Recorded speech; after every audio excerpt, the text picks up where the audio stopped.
everybody, I'm Allie and welcome to Power Poppy. This month, my challenge as the hostess is going to be Make It Move. I want to see a card that has something that moves on it. So today, I'm going to show you a few ways that you can add movement to your card.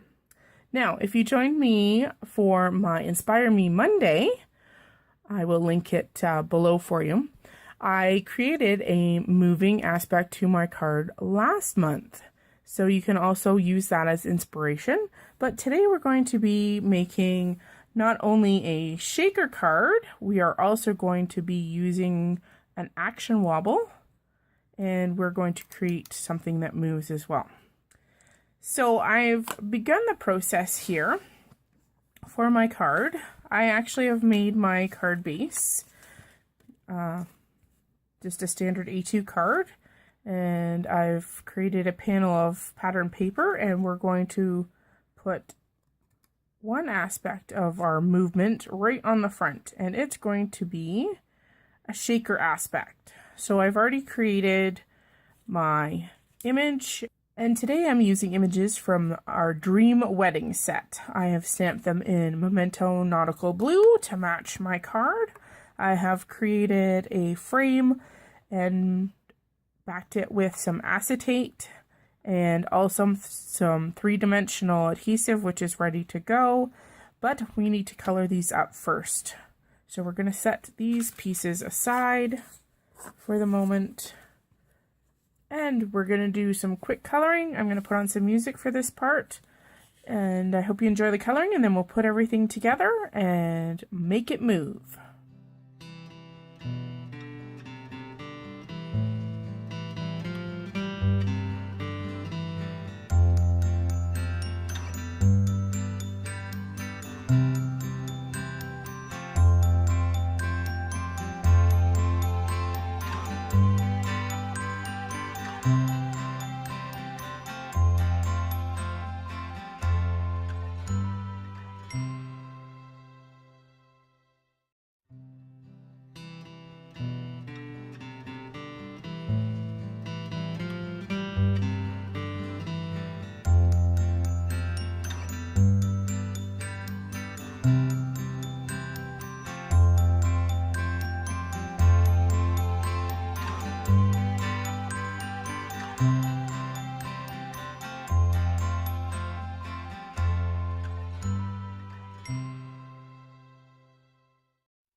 So our coloring is done. I'm just going to go and fussy cut this out, and I'll be right back. So we've got everything set to go here. We're going to set our champagne bottle aside for the moment, and we are going to concentrate on the front panel here. So I'm going to first take my adhesive, and we're going to attach this panel on.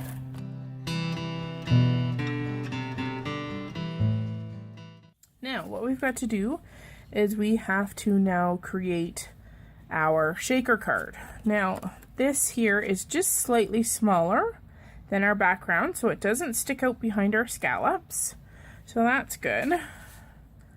We are going to actually do this in reverse, because normally I would put my item, that whatever I wanted in my shaker, on top, but because I'm going to actually use these clear micro beads, they're going to roll everywhere. So we're going to do this in reverse. So I always begin by taking my adhesive backer off first. Now you do run the risk of adhering some of your micro beads to this adhesive part, but I find that if I don't remove it and I pour my beads inside, they go everywhere when I try and take the backer off. Just word to the wise. So we've got our backer tape off. We are going to pour in our micro beads into the center there, and we're going to carefully putting this upside down.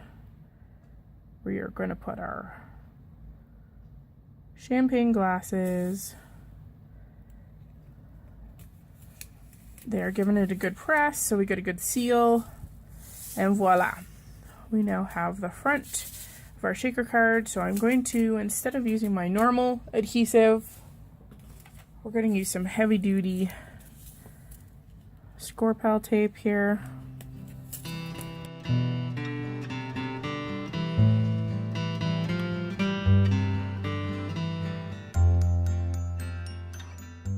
Alright, making sure our flutes are the right direction here. And we are going to position them on our card front, giving them a good press so we have good contact. And the first part of our Make It Move card is complete.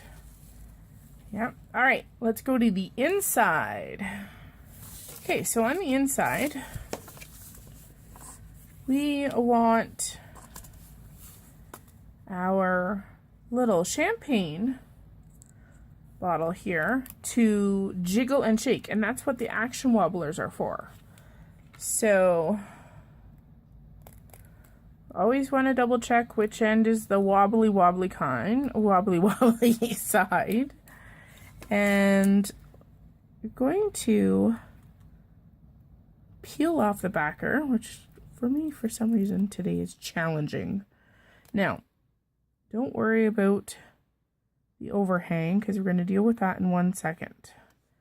Push your action wobbler down. I find trimming this afterwards a little easier. I'm going to pull out my heavy duty scissors here and see if we can trim this up. See if it will cooperate for me here.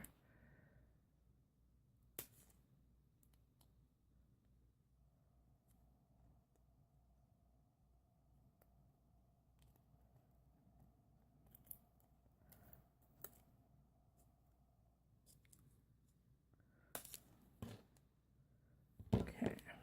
Now, they have come out with smaller wobblers on the market, which I have ordered this week actually.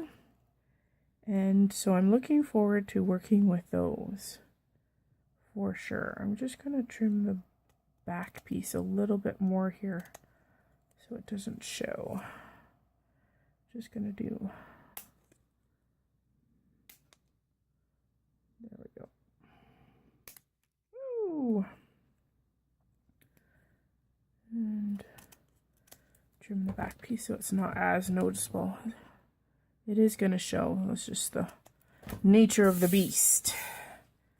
But before I go and actually adhere this to my card, I think what we'll do is I'm going to position this where I kind of want it. And I'm going to pull a pencil in and mark just kind of where it goes. And I'm going to put my sentiment on it because I really want to put some kind of greeting. So I've got my best wishes to the Mr. and Mrs. from the same stamp set, from the Dream Wedding stamp set. Make sure my card is positioned here. This is the Mini Misty. And we're inking it up with the same nautical blue ink from Memento.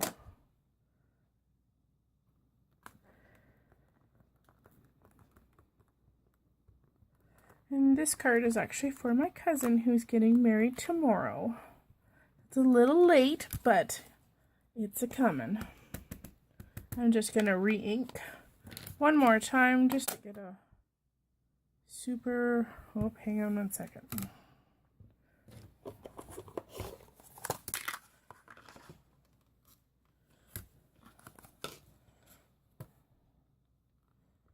Just to ensure we get a nice, good coverage.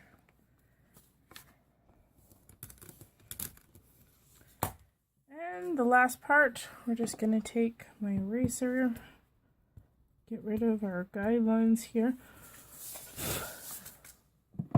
And we're going to peel the backer off our action wobble.